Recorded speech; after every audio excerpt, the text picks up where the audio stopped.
All right. So what we're going to talk about briefly is 5 things you did not know about Batman. Right. Let's start with number 1, that Bill Murray was almost cast as Batman. Say in, what? In the 1980 movie of Batman. And it was also going to star Eddie Murphy as Robin. I mean, Tom, what do you think about that?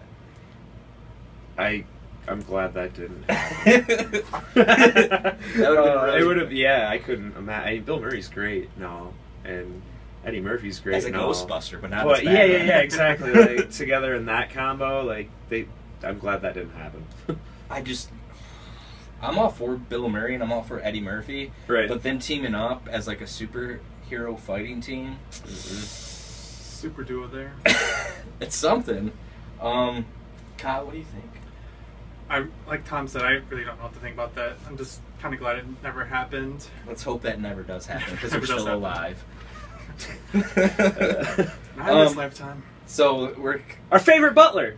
our favorite butler, Alfred Pennyworth, was originally, I don't know why I said usually, was originally named Alfred Beagle, and he wasn't so tall and slender. He was a portly man who would try to deduce crimes with Bruce Wayne back in the early days of Batman. And since we're talking about the early days of Batman, it's a great segue into Batman used to carry a gun. The one thing Mr. Anti-Gun himself carried a gun on the streets. That's a surprising one.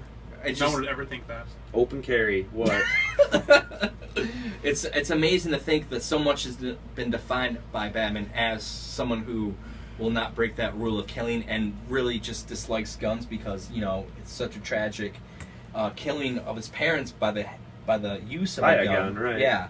That at one point he was trolling the streets of Gotham City with a gun in his hand in a Batman suit. I mean, even in one story, like, Batman had to retire from being the Batman because he had to resort to using a gun. Well, you're talking about Batman Beyond? That's exactly what I'm talking about. He had to use a gun to... Well, he didn't use it, he almost used it. He almost had to use it, but because of that, he retired and realized he couldn't be Batman anymore. Because he was about to break that rule. Pretty crazy he carried a gun. And then Batman comics after the 60s TV show was almost canceled. If it wasn't for Neil Adams' artwork and Denny O'Neil's stories, we probably would not have the Batman that we know 75 today. years of Batman last year, and it could have went south 74 years ago. You know, well, that happened in the 70s time. Oh, well, you know, okay. It could have been like 40 years ago. So it could have been like 40 years ago, and then it's still be sad. I mean, crazy to think that they would cancel Batman. Nowadays, that's now you never think that was going to happen. Well, because Batman's the crown jewel of all comics at this point. So is it just because of the TV show? Well, I don't think it was because of the comics code back then, and that book by Dr. Frederick Wertham said that comic books were the worst thing to happen to children since World War II, and it's worse than giving them candy or letting them roll the streets of town. He said that comic books were the worst things and shut comics down, so that got the comics code, so you had to have Batman kind of be stripped away, and that's why you got the 50s, 60s, and a little bit of the 70s of that like really smiley Batman. So Adam West was not to blame for that. I mean, if you look at the comics, he was portrayed as what was being presented in the comics at the time. Agree. And so the last thing, Robin Williams was almost cast as the Joker in Tim Burton's Batman movie, but he was not. He was actually used to bait Jack Nicholson to accept the role of the Joker. Which worked. Yeah, it worked. And then he was almost cast in Tim Burton's third movie, Batman Forever, as the Riddler. And Tim Burton has a weird kind of like craze for casting weird people.